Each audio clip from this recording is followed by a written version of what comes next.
Hello दोस्तों, मैं सतनाम सिंह एक बार फिर से आप सभी का स्वागत करता हूं द जीएस फाउंडर पर।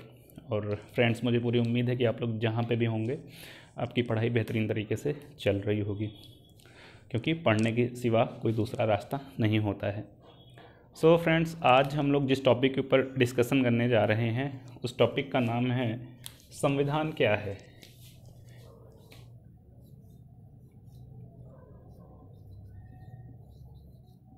संविधान क्या है।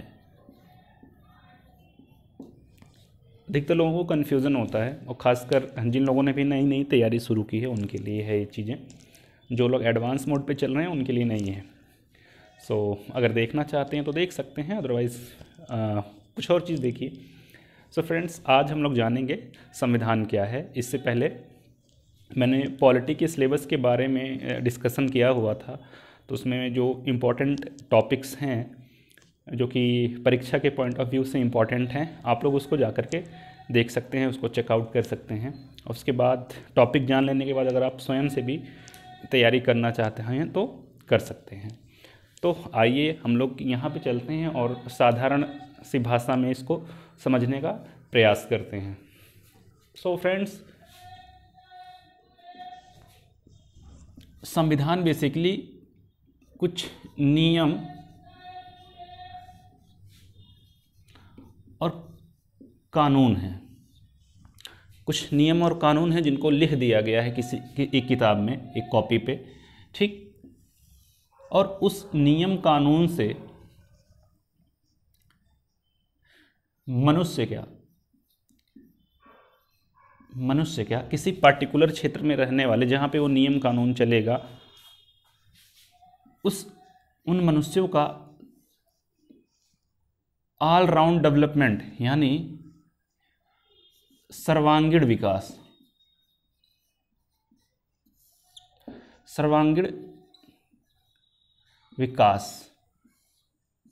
ही एक तरीके से जिन नियम कानूनों के द्वारा मनुष्य का सर्वांगीण विकास हो सके वही संविधान कहलाता है। या ऐसे कहें, राजनीतिक बुनियादी ढांचा के कुछ ऐसे मूलभूत सिद्धांत जिसके द्वारा किसी देश को चलाया जाता हो। चलाए जाने का मतलब जिसके द्वारा किसी देश का शासन के बारे में हमें पता चलता हो कि किस प्रकार से वहाँ पे गवर्नमेंट काम करती है, ठीक है, चीज़ों का तरीका क्या है। तो एक यही चीज़ संविधान कहलाती है, ठीक। नॉर्मल भाषा में अगर कोई पूछे तो कुछ ऐसे नियम कानून जिसके द्वारा कोई देश चलाया जाता हो, या फिर जिसके द्वारा अधिक से अधिक मनुष्यों का जो है किसी पार्टिकुलर क्षेत्र में रहने वाले लोगों का विकास किया जा सके। सर्वांगीण विकास का मतलब होता है ऑल राउंड डेवलपमेंट, सारा विकास किया जा सके, वही संविधान है। अब यह संविधान की जो अवधारणा थी, या संविधान का जो सबसे पहला विचार था, जिस व्यक्ति ने दिया था उसका नाम था हेनरी मैन। तो हेनरी मैन ने सर्वप्रथम इस संविधान के बारे में बोला था, ठीक। एक पॉइंट और भी इसमें ऐड किया जा सकता है कि इन नियम कानूनों से जो है, किस संविधान के नियम कानूनों से हमें जो विधायिका,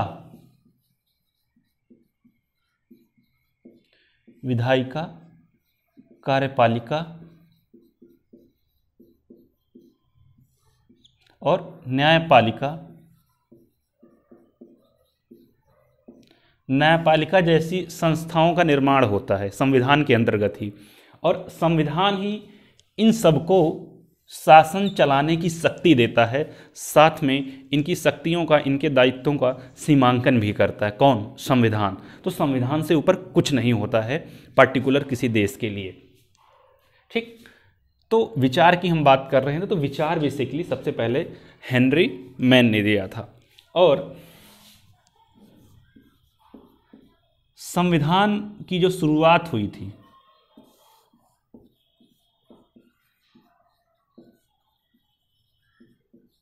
संविधान की जो शुरुआत हुई थी वो ब्रिटेन से हुई थी, ब्रिटेन से। तो इसी वजह से ब्रिटेन के संविधान को संविधानों का जनक यानी फादर या पिता कहा जाता है। कहाँ के संविधान को? ब्रिटेन के संविधान को। इसके साथ साथ जो संविधान होता है वह दो प्रकार का होता है, एक होता है लिखित,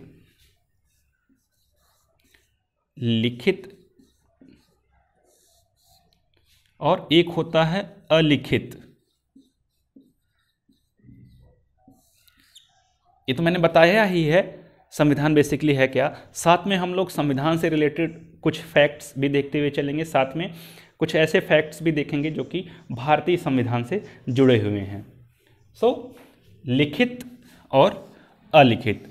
तो लिखित संविधान वह संविधान होता है जिसे एक पार्टिकुलर समय अंतराल पे यानी टाइम पीरियड में लिखा गया होता है, उसे लिखित संविधान कहते हैं।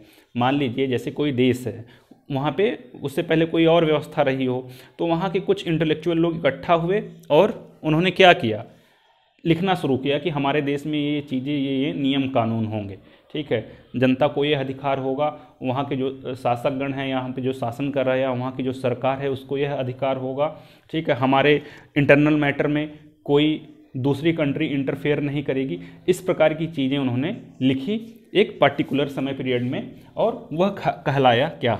लिखित संविधान। वह कहलाया क्या? लिखित संविधान। और वहीं अलिखित संविधान बेसिकली क्या होता है, यह परंपराओं पे आधारित होता है, ये लिखा गया नहीं होता है, अंडरस्टैंडेबल होता है किसी पार्टिकुलर क्षेत्र के लोगों के लिए जहाँ पे यह चलता है। तो अलिखित संविधान के बेसिकली उदाहरण जो हैं उसमें ब्रिटेन आता है, सबसे पहला, सबसे पुराना वाला, इसी वजह से इसको फादर बोला जाता है या संविधानों का पापा बोला जाता है। उसके बाद इजराइल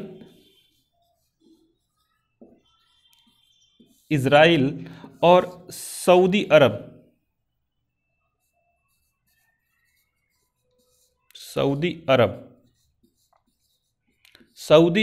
अरब जैसे देश शामिल हैं जहाँ पे जो संविधान है वो अलिखित होता है, वो परंपराओं के आधार पे चलता चला आ रहा होता है और वहाँ के लोगों को उसके बारे में अंडरस्टैंडिंग होती है।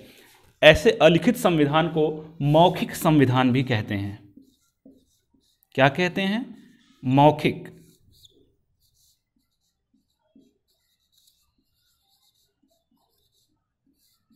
मौखिक संविधान कहते हैं। लिखित संविधान की अगर हम बात करी जाए तो लिखित संविधान में जो सबसे पुराना संविधान माना जाता है वह है यूनाइटेड स्टेट ऑफ अमेरिका का। अमेरिका का संविधान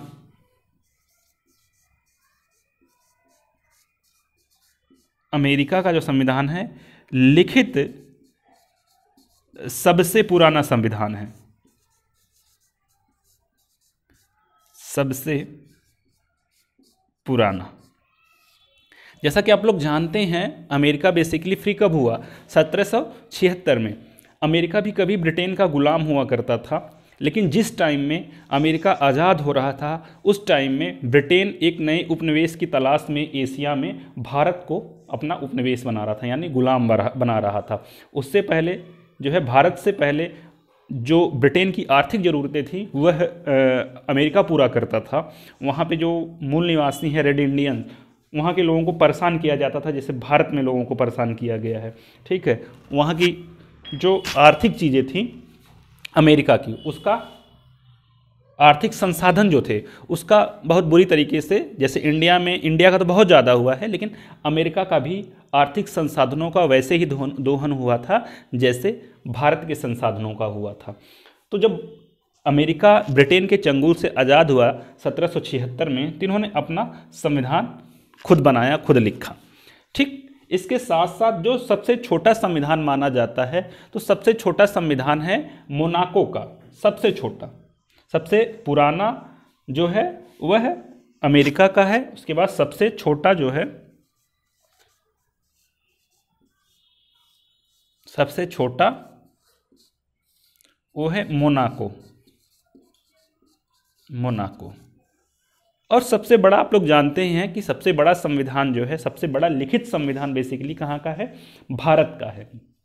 तो माना जाता है कि इंग्लिश में तकरीबन 1.5 लाख से भी ज़्यादा शब्दों का प्रयोग किया गया है भारतीय संविधान को लिखने के लिए। वहीं अमेरिका का जो संविधान है उसको तकरीबन 4,500 से 4,000 शब्दों का प्रयोग किया गया है, और मोनाको का संविधान जो है उसके लिए तकरीबन 3,500 के आसपास शब्दों का प्रयोग किया गया है लिखने के लिए। तो सबसे छोटा है मोनाको का, और सबसे बड़ा संविधान है कहाँ, किसका? सबसे बड़ा जो है वह है भारत का।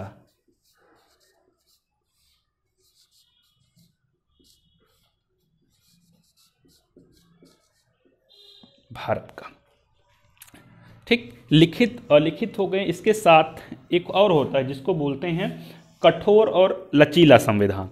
तो कठोर और लचीला का क्या मतलब हुआ? तो देखिए क्या होता है कि कठोर और लचीला, सो फ्रेंड्स क्या है कि कठोर संविधान का मतलब होता है कि ऐसा संविधान जिसमें आसान तरीके से संशोधन या बदलाव नहीं किया जा सकता हो, ऐसे संविधान को बेसिकली हार्डकोर या कठोर कहा जाता है, ठीक। और ऐसे में अमेरिका का संविधान सबसे ऊपर आता है। अमेरिका का संविधान बहुत कठोर माना जाता है, ठीक। माना जाता है कि संविधान में संशोधन के लिए तकरीबन 2/3 बहुमत उपस्थित और मतदान देने वाले जो गण हैं उनका 2/3 बहुमत के बाद ही जो है संशोधन किया जा सकता है। तो कठोरता के मामले में अमेरिका का संविधान बहुत आगे है। वहीं लचीलता के मामले में ब्रिटेन का जो अलिखित संविधान है वो बहुत आगे है, और इंडिया इन दोनों के बीच में आता है। इन दोनों के बीच में, ना कठोर है और ना, ठीक, या भारत जो भी कहा जाए, इंडिया दैट इज भारत, ठीक। तो भारत का संविधान कैसा है? न बहुत ज़्यादा कठोर है और न बहुत ज़्यादा लचीला है, 50-50 किस्म का है। तो यह कुछ बेसिक फैक्चुअल चीज़ें थी। अब हम भारतीय संविधान से रिलेटेड कुछ फैक्ट्स को जानने का प्रयास करेंगे। डस्टर,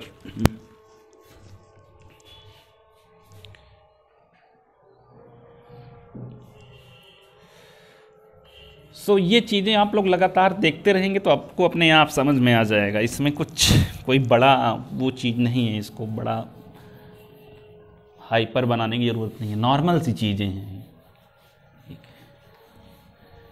कहीं कोचिंग वगैरह की ज़रूरत नहीं है, आप ऐसी ही चीज़ों को देखिए, नेट से पढ़िए आप लोग, ठीक है। यूट्यूब पे बहुत सारे वीडियोस डालने वाले बहुत सारे टीचर्स हैं, टीचरों का मैं बहुत सम्मान करता हूँ। अपने स्तर पे जितनी भी चीज़ें वो लोग प्रोवाइड करवा सकते हैं वो अपने नॉलेज को इस यूट्यूब के प्लेटफॉर्म से लोगों को दिखाने का, बताने का प्रयास करते। तो आपको कहीं जाने की ज़रूरत नहीं, आपको सारी चीज़ें बड़ी आसानी से यूट्यूब पे उपलब्ध हो जा रही हैं।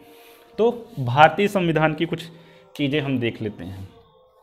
तो जैसा कि हम लोग जानते हैं कि जो भारत का संविधान है वह 26 नवंबर 1949 को संविधान सभा द्वारा स्वीकृत किया गया था, स्वीकार किया गया था। लेकिन इसको लागू किया गया था 26 जनवरी 1950 को लागू किया गया था। तो ऐसा क्यों कि 26 नवंबर 1949 को ये स्वीकार किया गया, लेकिन लागू ऑल ओवर इंडिया में इसको 26 जनवरी 1950 यानी 2 से 3 महीने के गैप के बाद क्यों किया गया? तो इसके पीछे का कारण यह था कि 26 जनवरी को ही 1930 में लाहौर अधिवेशन में जो है हमने पूर्ण स्वराज की मांग की थी, पूर्ण स्वराज्य की मांग की थी। तो यह हमारे लिए ऐतिहासिक डेट थी 26 जनवरी। इसी वजह से जो संविधान सभा के जो सदस्य थे उन्होंने बोला कि हम लोगों ने शुरुआत 1930 में ही किया था और तकरीबन 17-18 साल बाद हम लोगों को उसमें कामयाबी मिली है। तो हमें क्या करना चाहिए, इसी डेट को 26 जनवरी को जो है कि हमें अपना संविधान लागू करना चाहिए। लेकिन 26 नवंबर बेसिकली संविधान दिवस के रूप में जाना जाता है। संविधान दिवस के रूप में जाना जाता है, ठीक, कॉन्स्टिट्यूशन डे जिसको बोल सकते हैं आप, संविधान दिवस के रूप में। तो मुझे पूरी उम्मीद है कि आप लोग यहाँ तक समझ गए होंगे। अगर और कुछ इसमें दिक्कत परेशानी होगी तो बताइएगा। भारत में जो सर्वप्रथम जिसके मन में ये विचार आया था कि एक संविधान होना चाहिए, वह थे कम्युनिस्ट पार्टी के जो है फाउंडर, ठीक, कम्युनिस्ट, उनका नाम था मानवेंद्र राय, कम्युनिस्ट मतलब इंडिया में इन्हीं को माना जाता है। कम्युनिस्ट पार्टी की शुरुआत इन्होंने की थी, मानवेंद्र राय। इन्होंने विचार दिया था किसका, संविधान का, कि भारत जब आज़ाद हो जाएगा या आज़ाद होगा तो उसका भी एक संविधान होना चाहिए, ठीक। जैसा कि 1947 से पहले सारी चीज़ें जो थी वह सारी चीज़ें अंग्रेज़ों के ही द्वारा डिसाइड की जाती थी, अंग्रेज ही सारा उसमें सब कुछ करते थे। तो उन्होंने अपना जो भी तरीका, जो भी लॉ बनाया था जिसके माध्यम से वो देश को चला रहे थे या उस पर शासन कर रहे थे, ठीक है। अब वो बात अलग हो जाती है कि शासन कर रहे थे या दोहन कर रहे थे, लेकिन जो भी नियम कानून उन्होंने बनाया था अपने हिसाब से देश को चला रहे थे। तो देश आज़ाद हो जाने के बाद ये हमारी जिम्मेदारी थी कि हम एक ऐसा कानून बनाएं या एक ऐसी व्यवस्था बनाएं जिसके माध्यम से हमारे देश में रहने वाले लोगों का सर्वांगीण, वही चीज़ आ गई, सर्वांगीण, सबका मिला जुला, सबका ऑलराउंड डेवलपमेंट हो सके। तो इसी वजह से हमें जो है कि संविधान की ज़रूरत पड़ी, ठीक। तो मानवेंद्र राय ने विचार दिया था संविधान के ऊपर मतलब भारत के लिए। अगला पॉइंट बेसिकली है वह यह है कि भारत का संविधान तकरीबन 2-11-17 ऐसे याद रखेंगे तो याद हो जाएगा, यानी 2 साल 11 महीना 17 दिन, 2 साल 11 महीना 17 दिन भारत के संविधान को लिखने में या तैयार करने में लगे थे। तो ऐसा था कि संविधान सभा के सदस्यों ने हर एक देश के संविधान को एनालिसिस उसका किया, और उसके बाद उसमें से जितनी भी बढ़िया चीज़ें थी वो सारी चीज़ें उठा करके हम लोगों ने थोड़ा सा संशोधन के साथ हमने अपना कॉन्स्टिट्यूशन को तैयार किया। इसी वजह से अब ब्रिटेन का कह लीजिए, आयरलैंड का कह लीजिए, आयरलैंड से हमने क्या लिया है, डायरेक्टिव्स ऑफ प्रिंसिपल्स लिए हैं, जिसको हिंदी में नीति निदेशक तत्व कहते हैं, सिद्धांत, नीति निदेशक सिद्धांत। अमेरिका से हमने मौलिक कर्तव्य जैसे चीज़ें ली हैं, न्यायिक पुनरावलोकन जैसी चीज़ें ली हैं, ठीक है। तो इस प्रकार से जो बढ़िया बढ़िया चीज़ें हर देशों की थी हमने वहाँ से उठाई, थोड़ा सा उसमें अपने हिसाब से चीज़ों को सही करके और हमने अपना संविधान सही कर लिया।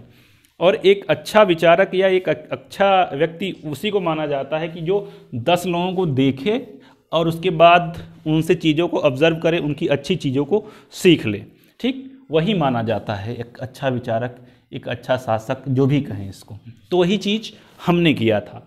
तो संविधान को तैयार होने में तकरीबन 2 साल 11 महीने और 17 दिन का समय लगा था, ये आप लोग याद रखिएगा। इसके साथ साथ क्या था कि भारत का जो संविधान जिस व्यक्ति ने लिखा था, टाइप नहीं किया गया है टाइपराइटर से, भारत के संविधान को शुद्ध पेन से लिखा गया है, और उस पेन से लिखने वाले व्यक्ति का जो नाम था वह था प्रेम बिहारी नारायण रायज़ादा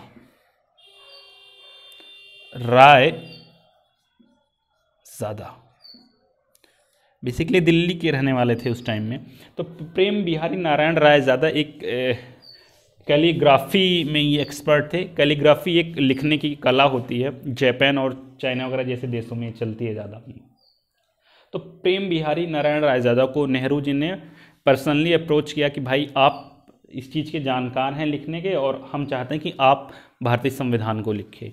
तो प्रेम बिहारी रायजादा ने बोला कि ठीक है मैं लिख तो दूंगा, लेकिन संविधान के हर एक पृष्ठ पे जो है कि मेरा नाम होगा, और संविधान की जो आखिरी पृष्ठ है उस पर मेरा नाम, साथ में हमारे ग्रैंडफादर का भी नाम उस पर अंकित होगा। तो नेहरू जी ने बोला ठीक है। तो इन्होंने भारत के संविधान को अपने हाथों से लिखा था। दूसरे व्यक्ति थे नंदलाल बोस।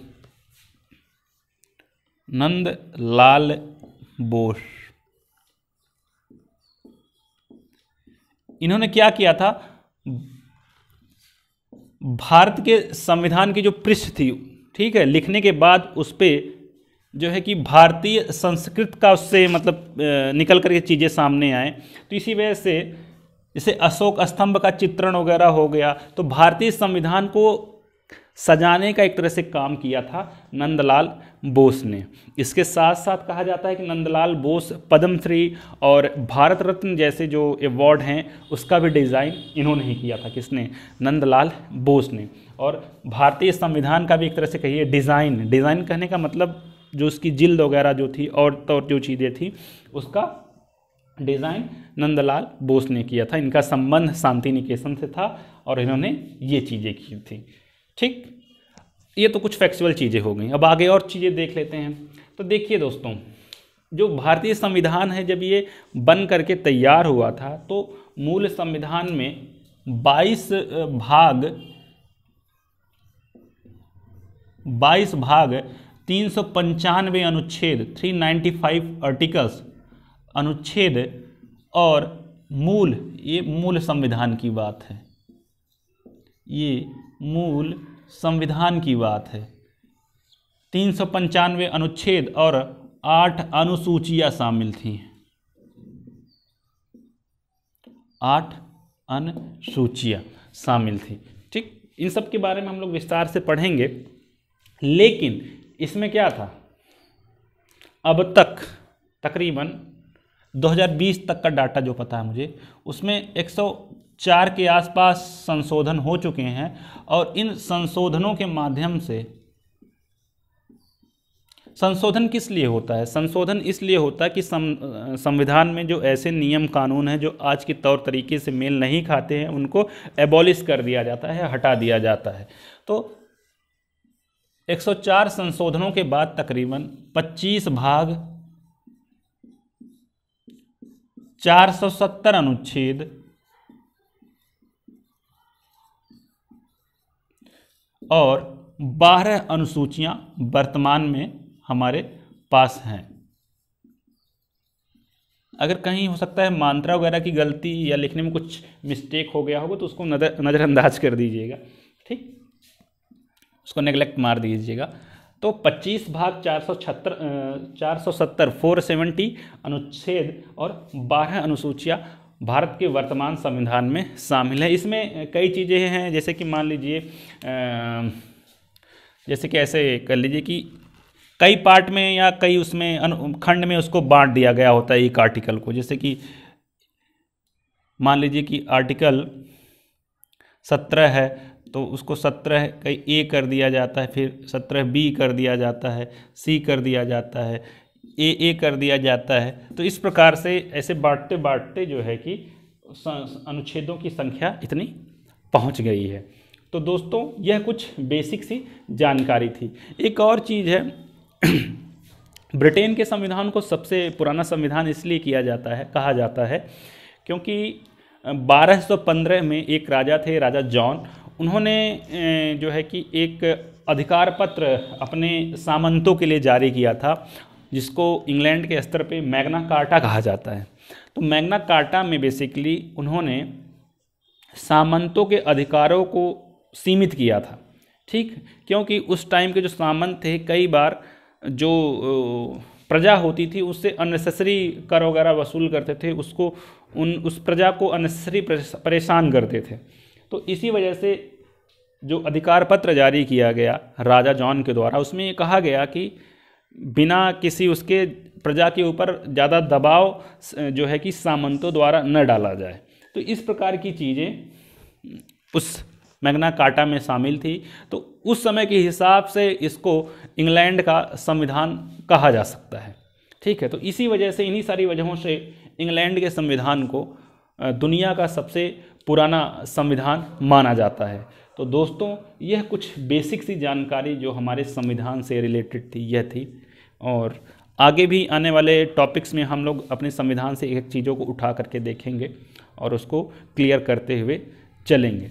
तो इसमें जैसे कि आप लोग ये याद रख लीजिएगा, ये याद रख लीजिएगा, हाँ, मानवेंद्र जो हैं पहले इन्होंने विचार दिया था, ये याद रख लीजिएगा कि कब लागू हुआ था, क्यों लागू हुआ था। लिखित अलिखित याद रख लीजिएगा, ये याद रख लीजिएगा कि 2 साल 11 महीना 17 दिन का समय भारतीय संविधान को कंप्लीट होने में लगा हुआ है। तो दोस्तों, यही थी आज की वीडियो और मुझे पूरी उम्मीद है कि आपको क्लियर हुआ होगा। जो चीज़ें नहीं समझ में आई हैं या हो सकता है थोड़ा बोलने में हमसे कुछ गलती हुई हो, तो उसको आप कमेंट कीजिएगा, मैं उसको फिर से एक्सप्लेन करने की कोशिश करूँगा। तो मिलते हैं नेक्स्ट वीडियो में, तब तक के लिए जय हिंद, जय भारत। और वीडियो को लाइक कीजिए, चैनल को सब्सक्राइब कीजिए। जय हिंद।